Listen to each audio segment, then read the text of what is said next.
guys, so this is Acid Dash today, and we are going to start doing vlogs. I plan on doing my speed painting still, but my vlogs are going to come on every Sunday, Tuesday, and Thursday. And I will be doing speed painting Monday, Wednesdays, and Fridays. That's just the basic schedule when I start work. Hopefully I'll be able to keep to that schedule, but until then, this is the set schedule. So today we're going to cover a more serious topic.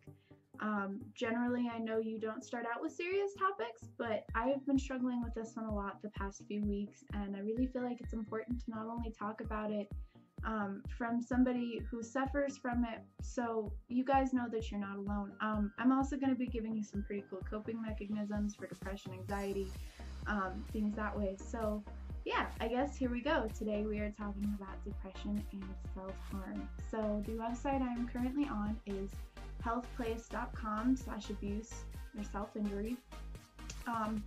And it's just, I'm going to use it today to be giving myself some statistics. Blah, blah, blah. So each year, 1 in 5 females and 1 in 7 males suffers from self-injury. That may not seem like a lot, but to the people that do suffer from self-injury, that is a lot. Wow, everything is vice versa on here. That's weird. I know.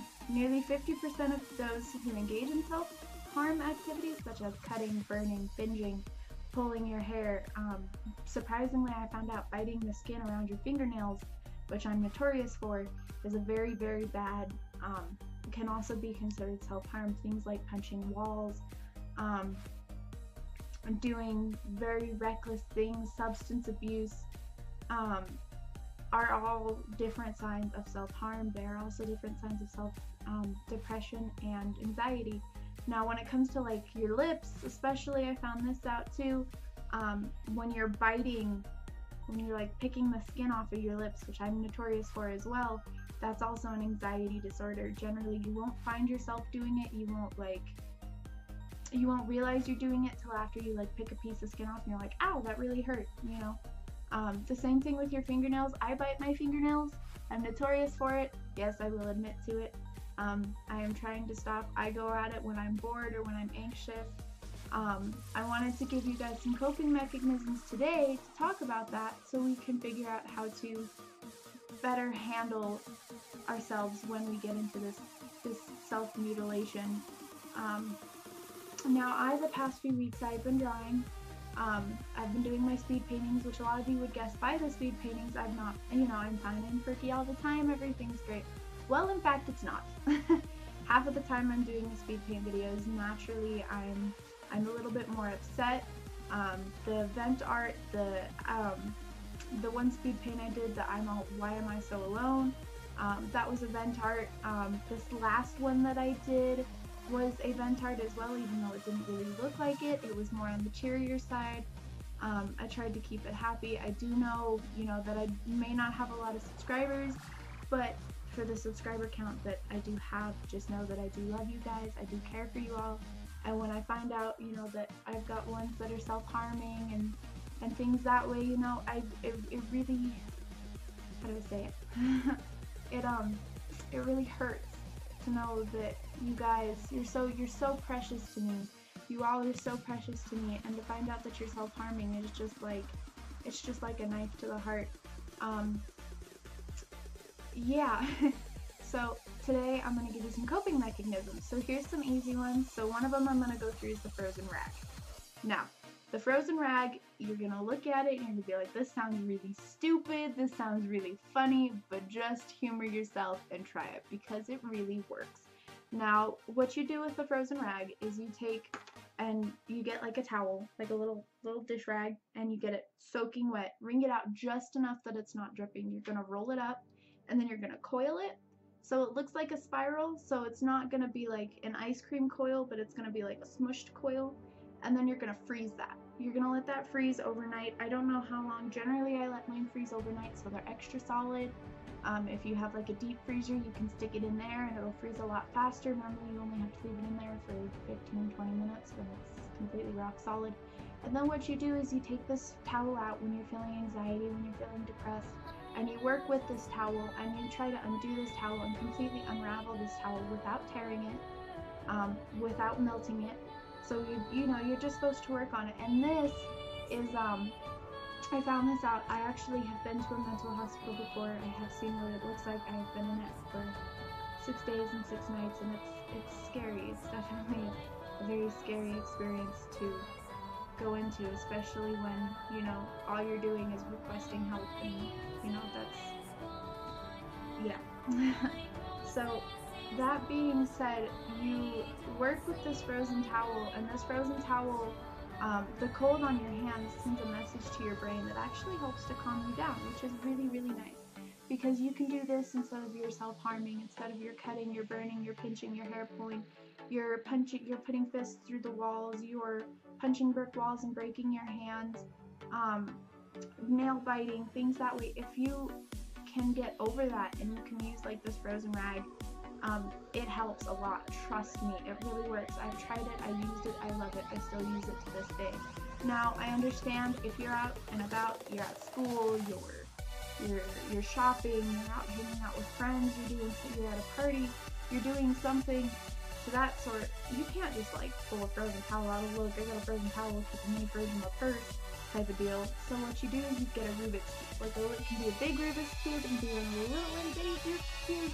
I like the little itty bitty ones because you have to concentrate more on them so you don't break them. But you just pop that out and you can just fiddle with it and you try to solve it. If you don't want to try and solve it and you just want to play with it, then just play with it. That's what I do. I really like that as well. Me personally, I don't like solving Rubik's Cubes because I pull them apart and put them back together that way. I'm pretty sure it's cheating. And yeah, so we're gonna get back into some more statistics. Statistics. Fun word to say. Gotta put my glasses on. And live. So some ways that are, and here's another thing I really want to talk about is how do I tell my parents that I'm a self-harmer? How do I tell my parents that I'm having these thoughts, that I'm having these actions? And for me, that was not easy.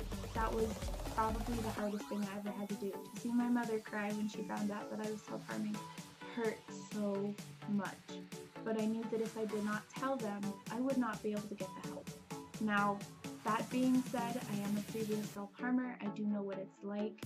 I struggle with depression every day. I know what you guys are going through, and I promise you are not alone.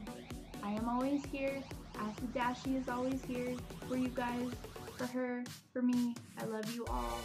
You all are great, great, absolutely wonderful people. But when it comes to telling your parents, you just gotta look them in the eye and say, Mom, Dad, I need help. I am struggling with suicidal thoughts. I'm struggling with self-harm, and I need help. I need you guys to understand that what I'm going through right now, I don't need yelling, I don't need punishment. I just need you guys to know that I love you, and I need to know that you guys love me, because I'm struggling and I need help. And that's all you have to say.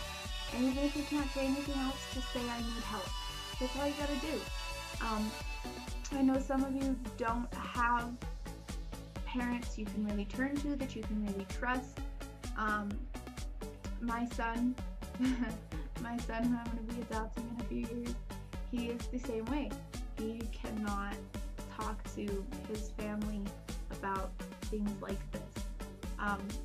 So if that is the case, go to somebody you trust. Go to a grandma, go to a friend's mom, somebody that you hold close and that holds you close, and tell them about it. Because they are not only going to be able to help you in the ways that you're looking for, but they can talk to your parents and let your parents know what's going on. And sometimes to hear it coming from an adult versus coming from you is a lot easier to handle. Now that being said, some parents really like it if you're just dead honest with them. I had one friend that messaged me and said, I texted my mom this, I told her that I was a self-harmer, I texted this to her, I think she's mad at me. I know, okay, she's not mad at you. If anything, she's concerned. And when it was all said and done, she finally got back to me and she said, I have great news. And I was like, what's that? And she goes, my mom's not mad at me. And I went, I told you your mom wasn't going to be mad at you. I knew your mom wasn't going to be mad at you. See, that's the thing, is if you can confide in your parents with stuff like that, it shows to them that you're asking for the help. You're reaching out. You're saying, please help me. Help me before this gets worse. So that being said, if you are friends with somebody who self-harms, or you know somebody who self-harms, and you kind of look at them and you're like, oh, that person's weird, or no, don't like that person, be friends with that person.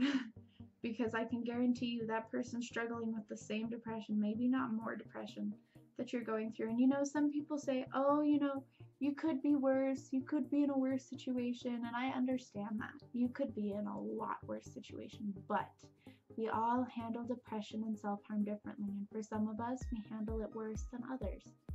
So for that, I need you guys to know that I'm here and that I love you all, and that I'm always here if you need to talk. I will post my Facebook in the links down below. I will also post like my Twitter and other things that way, so all you have to do is get a hold of me. I do have a page called Secret Voice on Facebook. If you have a Facebook account, I will link that down below as well. Go ahead, give that a like. That is my self-help page. It's got over 2,000 some odd followers on it, and I created that page a while ago, me and a couple other friends who are actually not on it anymore, but I created that page to help others to know that they're not alone. I go under the name Guardian Angels, so keep an eye out for my posts, and we'll go from there. Yeah, I love you all. I will see you on Tuesday. Love you. Say bye, Trixie. She's not listening to me. She's ignoring me. This is Trixie. This is my dog. Say bye. Say bye. Say bye. Say mom, you're scaring me. Alright, I love you guys. Be good. Message me whenever.